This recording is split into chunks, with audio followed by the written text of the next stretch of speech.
Buenas noches. Vamos a conversar en esta oportunidad sobre un tema que está muy frecuentemente en la mesa de cada hogar, en el trabajo, en la calle, que es la migración. En nuestra región hemos recibido una gran cantidad de migrantes de diferentes países de América y, por supuesto, eso trae y genera opiniones a favor, algunos en contra, en fin, a algunos no les importan mucho, pero en definitiva hay opiniones y hay conductas. Para eso hemos invitado esta noche a conversar a alguien que está dedicado a observar, a trabajar, a velar por los migrantes, y no es una entidad estatal, sino es un sacerdote, más conocido como Padre Beto. Él pertenece a la capilla o trabaja en la capilla Peregrinos de Emmaus. Bienvenido, Padre Beto. Muchísimas gracias, Enrique. Gracias por la invitación, por estar aquí. Un gusto estar aquí. Gracias. Igualmente tenerte acá. Padre, es importante saber el origen de tu congregación. ¿Podrías contarnos por qué tú estás dedicado a la migración? Yo pertenezco a una congregación que se llama Misioneros Scalabrinianos. Scalabrini viene del apellido del obispo Juan Bautista Scalabrini, italiano, que a fines del 1887, funda la Congregación de los Misioneros de San Carlos. En la época nos puso el patrono San Carlos para acompañar a los migrantes que venían a América. De acuerdo. Entonces los sacerdotes venían y principalmente en Brasil, Estados Unidos, en Argentina y en Venezuela, en distintas partes, acompañando la migración italiana. Y este es el origen de nuestro trabajo. Somos cerca de 700 sacerdotes y religiosos, trabajamos en más de 30 países, siempre con el tema de la migración. El carisma de la congregación nuestra son los migrantes. Bueno, tremenda tarea, ¿no? Porque el mundo hoy está lleno de migrantes, ¿para qué decir Europa, no? Sí, era en la época, justamente en fines de 1800, era la debandada de la migración de la gente hacia América, de Europa, ¿no? La salida del campo a la ciudad, toda la industrialización y todo, y la llegada a América. Y realmente América acogió de brazos abiertos a muchos. Fueron más de 25 millones de italianos que salieron de Italia. Imagínate. En 50 años. Wow. Entonces, la mitad de la población ¿De actual... qué nos quejamos? Sí, y justamente estamos en Chile acompañando los desafíos de la migración. Yo trabajé 9 años en Santiago, trabajé 5 años en Lima, y ahora estoy a 3 años, casi 4 años en Arica y Tacna.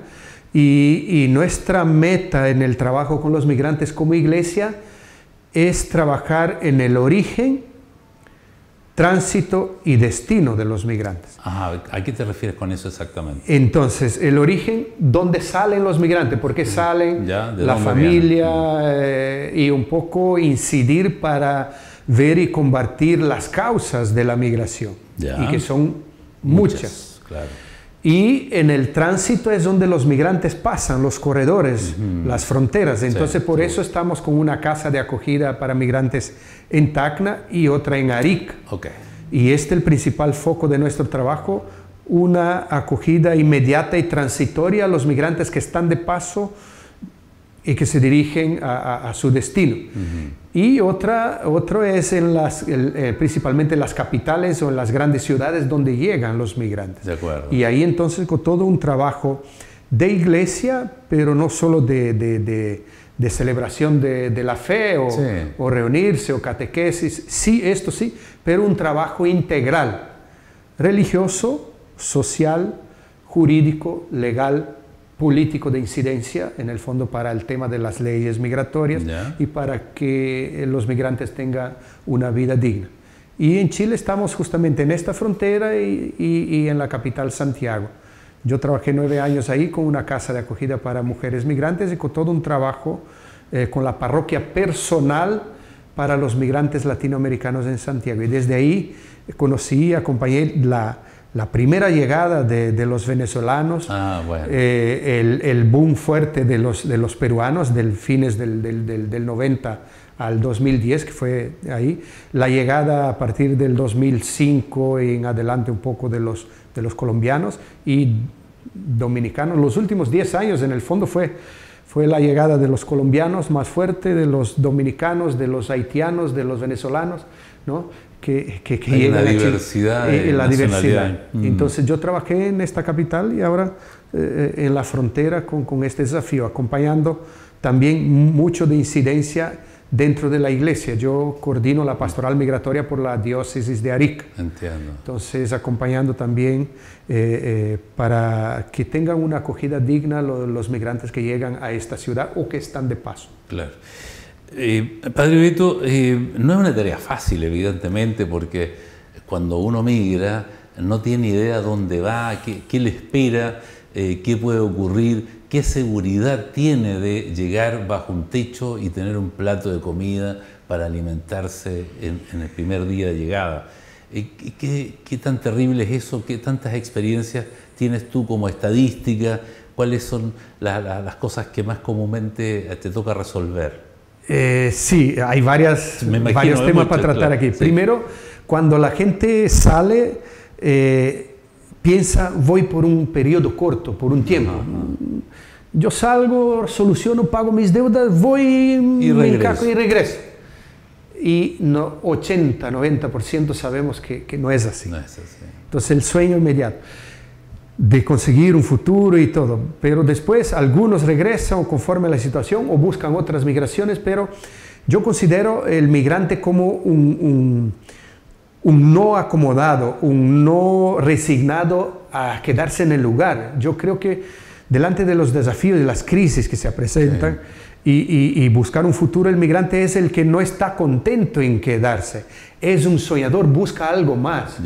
Y por eso, por ejemplo, el migrante es alguien que llega con una disposición, una vitalidad para construir su futuro, desarrollarse, pero desarrollar también relaciones, desarrollar el país donde va. Es propositivo, ¿no? Sí, es propositivo. Y interesante, aquí en Arica hace 2 años se hizo una encuesta de cuánta gente está en la calle. Hay más de 400 y tantas personas que viven en la calle. Y yo dije, dijeron, ¿y padre inmigrante? Ningún migrante. Porque si el migrante quiere estar en la calle, que se quede en su país, pues. Claro. ¿Para qué venir acá? ¿Para qué vivir en la calle, una ciudad que no es de él, un país que no es de él, una cultura que no es de él? ¿Me entiende? No tiene sentido. Entonces el migrante es siempre una riqueza y es una oportunidad de crecimiento y de valor. Y el día a día que nosotros enfrentamos es principalmente de darle una... Primero, el Papa Francisco tiene 4 verbos muy fuertes y que nosotros lo tenemos desde nuestro trabajo. Es acoger, proteger, promover e integrar. De acuerdo. Estos 4 verbos en el singular y en el plural. De acuerdo. Como persona, como iglesia y como sociedad y como gobierno. Acoger, todo lo que significa una acogida inmediata, una atención para que tenga acceso a los servicios, a un trabajo digno, a una vivienda, acoger. Proteger, porque a veces los derechos son heridos y no son respetados, entonces proteger, frecuente. Hay que intervenir y hacerse voz muchas veces de los migrantes para que su dignidad no sea herida y no sea dañada y que tenga un futuro. Promover, porque trabajamos con los migrantes para que el migrante sea actor y promotor de su futuro y de su entorno y de su familia y de su proyecto de vida, ¿no? Entonces, promover a los mismos migrantes para que sean agentes de construcción y de transformación e integrar, porque no queremos que el migrante forme isla o guetos, y también la sociedad de acogida que lo aísle. Entonces hay las 2 mediaciones ahí, del que recibe y el del que llega. Y el diálogo, el encuentro para integrar y justamente políticas afines y adecuadas, de buena acogida también de parte del gobierno, facilita para que el migrante tenga un futuro y una integración adecuada y no se crean guetos o discriminaciones y grupos que viven eternamente su nostalgia. Claro. Y no es por ahí. Padre Vito, uno de los primeros problemas con que uno se encuentra con la migración es que en los pasos fronterizos tienen el primer contratiempo, y a veces es muy dramático porque la actitud del policía, en este caso, que es el que revisa los documentos de quien ingresa y le pregunta por qué viene a su país, ¿no? Y no a otro, y a veces no lo hacen de buena manera, a veces son muy gentiles, pero tenemos información de que, por lo menos en Chacayuta, hay reclamos, comentarios de gente que ha sufrido un contratiempo, incluso ha tenido que regresarse a Tacna para ver que cambien el turno donde está ese policía que le puso el problema y no quiere darle entrada. ¿Cómo hacen ustedes allí? No, realmente la frontera acostumbramos muchas veces decir, aquí nos referimos a la frontera geográfica. Sí, sí, claro. Porque en el fondo podríamos clasificar 3 tipos de frontera. Ajá, bueno, hay una mental, ¿no? La frontera política, ¿no? Claro. Geográfica. La política que está en la capital, la política del gobierno, una política de migración, pues. De migración, una frontera geográfica es donde llega y cruza el migrante, y una frontera a veces cultural que está en la cabeza, claro, como decía usted, claro, de las personas. Y esta frontera muchas veces es la más difícil de traspasar y de cruzar y resolver, porque nos creamos barreras, claro, y nos rompemos estas fronteras. No, pero en el caso concreto... Perdón, estás con la autoridad y tú vienes de afuera, no sabes qué hacer con una autoridad que se niega. Claro. No es una situación sencilla, no, fácil, ¿no? Y justamente uno pregunta por qué las fronteras de los países. Sí. No es tanto tiempo que fue creada la frontera, claro, antes no existían los países, Estado, Nación, como se creó. Así es. Entonces se crea la frontera y justamente algunos países con una protección de la frontera, otros con resguardo de la frontera, y muchas veces se hubo guerras o algún tipo de conflicto, con más razón protege la frontera. Algunos dan un tránsito libre, otros construyen muros, claro, otros crean puentes y depende justamente de ahí. Ahora, sin duda que también el Estado tiene que hacer el ingreso regular. Sí, claro. Y nosotros siempre buscamos que la migración sea realmente regular, y que la persona pueda después regularizar su situación en el lugar donde está. Para quedarse. Claro, pero sin duda hay muchos casos. Por ejemplo, yo estuve hablando con el director de PDI hoy. Ajá, qué bien. Diciendo, mira, hay una situación humanitaria. Una venezolana que tiene su abuela chilena, está en Tacna y no puede cruzar. La encontré ayer allá en la casa de acogida. Le dije, mira, hay un tema. Ella está de 8 meses y 15 días de embarazo. Está prevista, claro, para nacer su hijo. Está a punto de nacer. Y al salir de Venezuela tenía pasaporte, pero estando fuera de Venezuela se venció. Y entonces no tuvo cómo regresar a Venezuela porque no dan pasaporte, claro, no renuevan. No. Y vino y está con su compañero. El hijo está por nacer. Dijo, mi abuela es chilena, de Pucón. Yo quiero entrar en Chile, quiero que mi hijo sea chileno, y no puede entrar. Situaciones así humanitarias. ¿Y qué dijo el jefe de la PDI? Él dijo, hay que ver, porque no se puede dejar entrar de forma sin documentos regulares. Normal, claro, regular. Entonces ahí tiene que ver, solicitar refugio, si es el caso, pero el tema es que tiene que salir de Perú. Y Perú no le dan salida porque está ahí de forma irregular en Perú. También. Y no puede regresar a Venezuela porque está en situación extremadamente vulnerable. ¿Dónde van a hacer este hijo? Pareciera que esas cosas no suceden, ¿no? Hoy, ahora, claro, ayer. Y está ahí. Y está ahí. Y entonces lo que ella, hablando con Migraciones Perú, ella tendría que solicitar que el director jefe de Migración de Perú la expulse o la deje salir, diga salga, claro, y Chile la acoja, porque su deseo es, dijo, mira, tengo mi abuela chilena, claro, y claro, quiero... Y aunque así no fuese, sí, ¿verdad? Que no tenga parientes chilenos. Entonces estos dramas se encuentran a diario, a diario, que E incluso el tema de Venezuela actualmente, porque la gente está saliendo como pueda. Sí. Y entonces es difícil que tenga... Yo vi Argentina, dijo, no importa que tenga todos los papeles al día, que argumente o acredite algún papel que sea venezolano y todo esto, le facilitamos. En Argentina ya hay esta política. Sí, en Perú ya se creó el TPT, ¿no? El permiso temporal, ¿no? temporal claro, de permanencia. ¿No? Sí. Claro, es que ellos encontraron una solución razonable a un drama humano, porque esto es una diáspora, ¿no? Aunque en Perú también hay dificultades con los que llegan de forma irregular. Claro, bueno, en todas partes. Y sabemos que, por ejemplo, ningún consulado o muy pocos consulados de Venezuela hoy día en el extranjero le facilitan un trámite porque no hay recursos, no hay pasaportes, no hay cédula, no hay certificados judiciales o penales, todo este tipo. Entonces, la situación de Venezuela merita una mirada humanitaria especial de los gobiernos. Yo creo que habría que acogerlos como refugiados simplemente, ¿no? Sin duda. Bueno, las Naciones Unidas acaba de orientar en ese sentido, ¿no? A los países el de ACNUR, el Alto Comisionado de Naciones Unidas, dijo, es una situación humanitaria. Claro. Y están considerados categoría de refugiados. Sí, es lo que corresponde. Sí. Porque en Venezuela de verdad que hay una tragedia humana tremenda y que no se va a resolver mañana. No, aunque cambie el gobierno, demora tiempo. Es un tiempo para normalizar volver a la democracia, en fin, ¿no?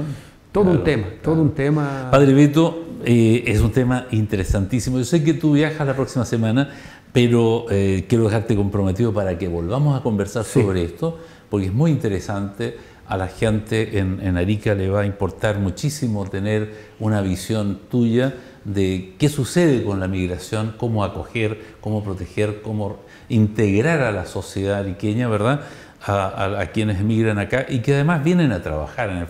No digamos... Ahora, separemos el delincuente que tiene prontuario y que Interpol dice este es delincuente, no lo reciba, ¿no? Okay. Pero es el trabajo de la policía. De la policía, pero estamos hablando de gente normal que tiene la necesidad, la obligación de emigrar por razones humanitarias. Y de Venezuela muchos profesionales, muchos profesionales con alto grado de formación escolar. Y jóvenes que vienen con muchas ganas familias, de resolver su vida. Y dramas humanos muy fuertes. Bueno, que creo que yo sé que también, me lo comentaste fuera de cámara, que estás cumpliendo 25 años de sacerdocio, ¿no? Entonces me imagino que hay una preocupación sostenida por el tema que le importa y a la cual se dedican ustedes en tu congregación. Me parece estupendo que así sea, porque colabora y ayuda donde el Estado normalmente no logra intervenir o conocer la realidad de manera inmediata. Esa sensibilidad la tienen ustedes y los lugares de acogida hoy evidentemente son un gran espacio para quienes emigran en condiciones tan dramáticas como las que estamos recibiendo acá. Gracias. Así que bueno, te felicito y bien. Con mucho gusto. ¿Eh? Con mucho gusto. Cuando regrese volvemos a conversar. Sí, hablaremos. Hay muchos, incluso por el tema de Venezuela, por otros temas. Estamos recibiendo cubanos en la casa y todos de forma que entra de forma irregular y no tiene dónde ir. Pues, y solicita refugio. Hay que buscar solución a todo eso. Sí, soluciones duraderas, pero hay que felicitar también el Estado chileno y la sociedad chilena, que yo creo que es una sociedad raras excepciones, pero abierta, porque Chile enfrentó este tema, enfrentó este tema de la diáspora, y todavía para cada extranjero que hay aquí, hay 2 chilenos fuera. Así es. Hay más chilenos fuera del país que emigrantes que inmigrantes aquí. Entonces, si regresaran de una vez los chilenos... ¿Qué hacemos con ellos? ¿Qué hacemos? Entonces, es que la mirada y la acogida recíproca creo que merece. Y una mirada humanitaria. Así es. Y somos... todos seres humanos. Seres humanos. Claro, la frontera, las banderas...